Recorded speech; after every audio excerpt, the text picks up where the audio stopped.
Trolley জগতে সকলকে স্বাগত। বাংলা সিনেমার জনপ্রিয় অভিনেতা দেব এবং রুক্মিণীর প্রেম কাহিনী জানতে কারোর বাকি নেই।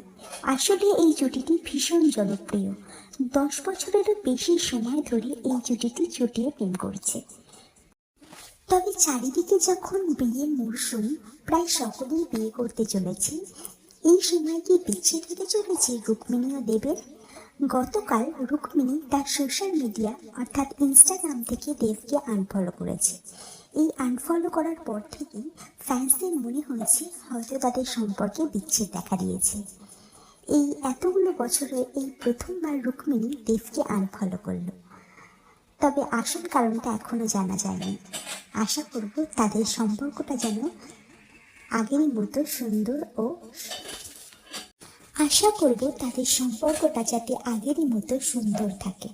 এবং তারই সাথে জানাতে চাই, টলি জগতের আরও বিভিন্ন খবর পেতে অবশ্যই ফলো করতে হবে আমার চ্যানেলটিকে, লাইক এবং সাবস্ক্রাইব করে দিতে হবে।